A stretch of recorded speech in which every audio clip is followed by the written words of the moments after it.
Баршаңызға қайырлы күн, Бауырсақ ТВ каналына қош келдіңіз. Бүгін қысқыға 40 қабат қосылған қытырлақ салат әзірлейтін боламыз. Өте оңай жасалу жолымен бөлісемін. Бұл салаттың жасалу ерекшелігі қуырылмай жасалады. Турап банкаларға сала салатын боласыз. Арнамыздан алыстамай видеоны соңына дейін көріңіз. Барлық қажетті заттарды видеоның астына описание бөліміне жазып кетемін. Еще дегенді басып көрсеңіз болады. Көкөністеріміздің барлығын жуып, тазалап, ішіндегі артық дәндерін алып, қажет емес жерлерін тазалап аламыз. 40 қабатымызды видеодағыдай етіп, ұзыншақ соломка етіп турап аламыз.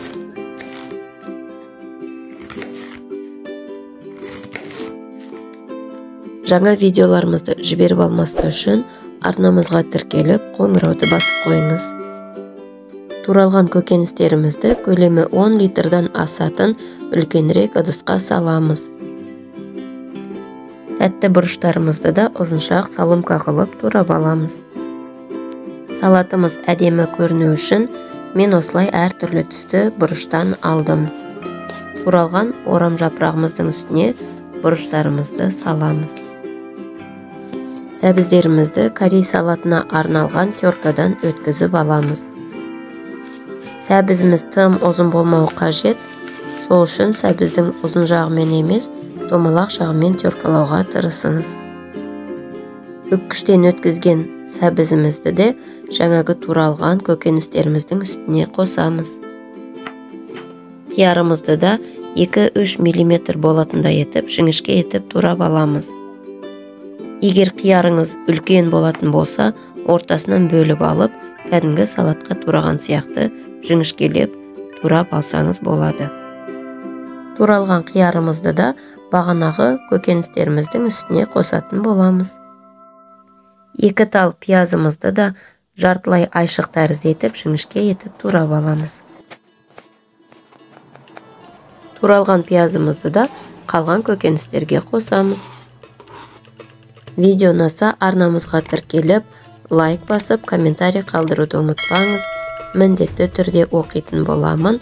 Өзіңіздің жасау жолыңызбен бөлісе отырыңыз. Қызанақтарымыздың қажет емес жерлерін алып тастаймыз, және де видеода көрсетілгендей етіп, жіңішкелеп турап аламыз. Қызанақтың етті, сулы сортын алуға тырыстым. Қаттырақ, езілмеген, бүтін, сондай әдемі қызанақ болуы қажет. Сарымсақтарымызды да ұсақтап турап аламыз. Егер туралған күйі ұналмаса, сарымсақ майдалағыштан өткізсеңіз болады. Оны да қалған көкөністерге қосамыз. Ащы бұрышты қосу қоспау өз еркіңізде. Егер де ащыны ұнататын болсаңыз, бір талым қоссаңыз болады. Егер ащыны мүлдем ұнатпаймын десеңіз, мүлдем қоспасаңыз да болады.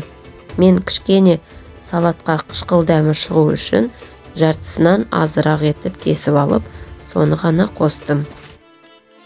Ащы бұрышпен жұмыс жасағанда абай болыңыз.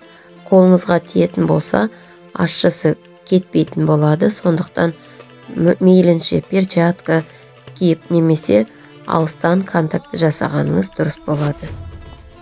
Бұл көлемге 3 ас қасық тұз және 1 ас қасық қант салдым.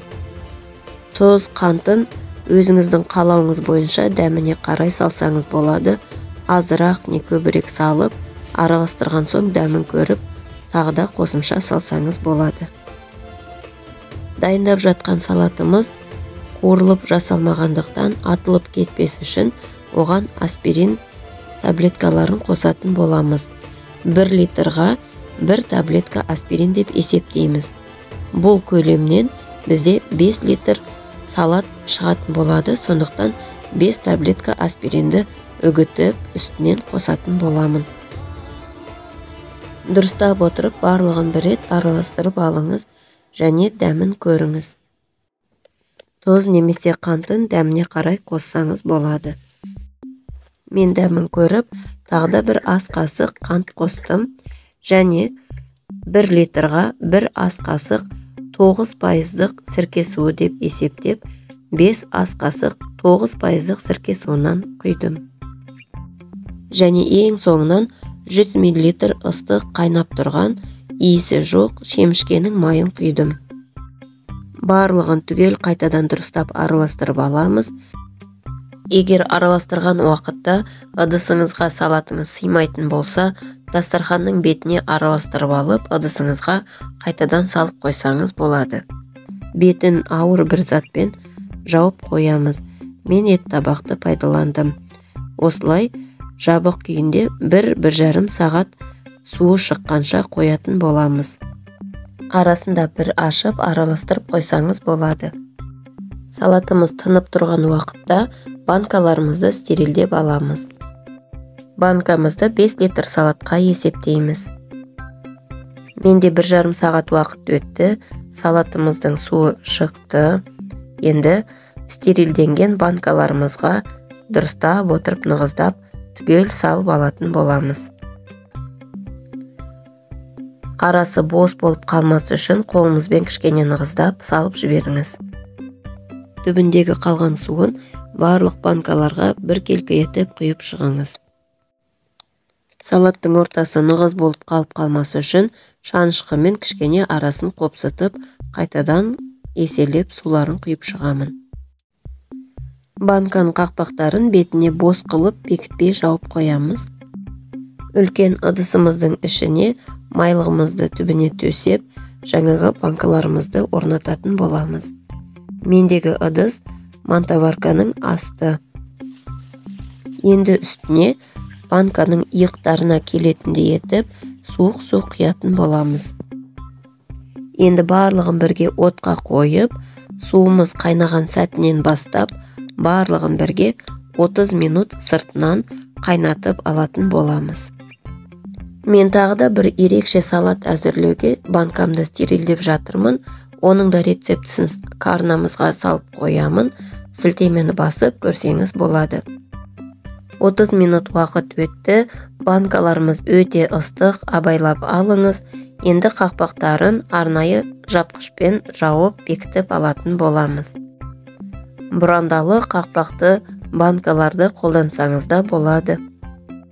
Қақпағымыздың дұрыс жабылғандығын банкамызды төңкеріп, ұстап тексеріп көреміз. Егер су ақпайтын болса, онда қақпағыңыз дұрыс жабылды. Кедір-бодыр болмай, біркелкі тегіс болып жабылуы қажет. Дайын болған банкаларымызды бір түнге жылы орап қоямыз.